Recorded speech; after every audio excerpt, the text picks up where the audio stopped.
प्रदेश विधानसभा चुनाव में रण दिन ब दिन दिलचस्प होता जा रहा है। इस बीच दोनों दलों के बीच एक दूसरे पर जमकर वार पलटवार भी करते नजर आ रहे हैं। हिमाचल महिला कांग्रेस की अध्यक्ष जैनब चंदेल ने भारतीय जनता पार्टी पर उनके पोस्टरों को फाड़ने के आरोप लगाए हैं। इसकी शिकायत कांग्रेस की ओर से चुनाव आयोग को भी दी गई है। जैनब चंदेल ने कहा कि भाजपा की हार को देखकर घबरा रही है और इस तरह की हरकतों पर उतर आई है।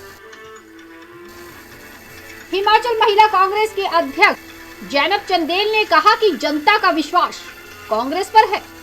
प्रदेश भर में जो विकास आज नजर आता है वह कांग्रेस की ही देन है।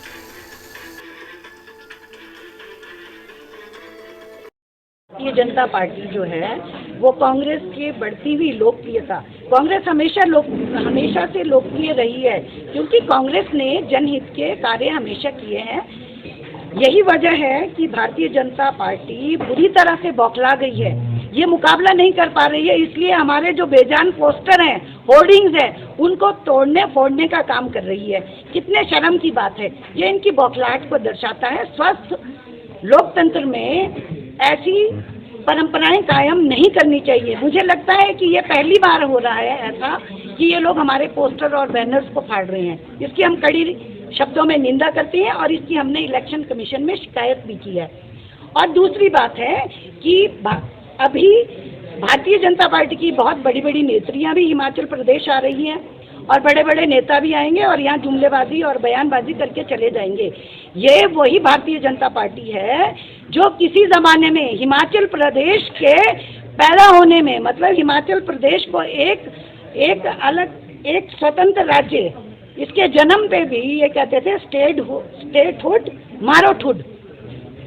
ये तो चाहते ही नहीं थे कि हिमाचल प्रदेश जो है अस्तित्व में आए। ये हमारे पूर्व जो नेता थे, स्वर्गीय नेहरू जी, परमार जी, स्वर्गीय इंदिरा गांधी जी और बाद में हमारे वर्तमान के जो जिन्हें विकास का मसीहा कहा जाता है राजा वीरभद्र सिंह जी, ये उनकी दूरदर्शिता थी। वो जानते थे कि पहाड़ी प्रदेश है, ये अलग इनका अपना एक अस्तित्व होना चाहिए और हमारा जो है एक नया प्रदेश बना।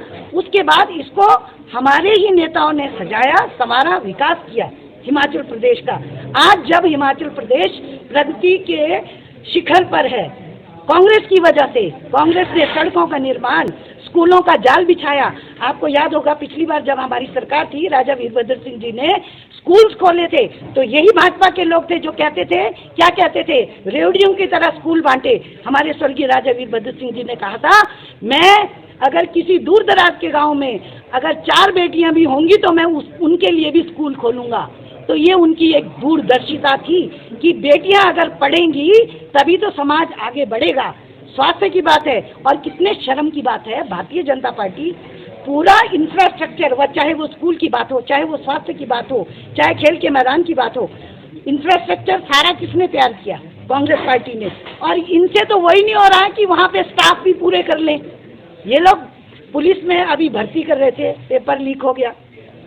आप देखिए, अगर पूरे देश की बात करें, पोस्टें निकालते हैं कि पैसा दे के उनको बच्चों को अपने फॉर्म भरने पड़ते हैं, उससे करोड़ों रुपए इन्होंने कमा लिए, बाद में उनका एग्जाम ही रद्द हो जाता है। तो ये घोटालों की सरकार है। छात्रवृत्ति घोटाला इनके टाइम में हुआ हिमाचल प्रदेश में, आपने देखा होगा।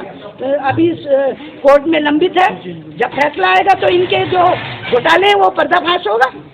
पोस्टर कहाँ इलेक्शन कमीशन के पास शिकायत दे दी है, हमने अपनी बात रखी है। इनका लोकतंत्र में विश्वास नहीं है। जहाँ जहाँ हमारी सरकार थी, इनको कभी भी क्लियर मैंडेट नहीं मिला।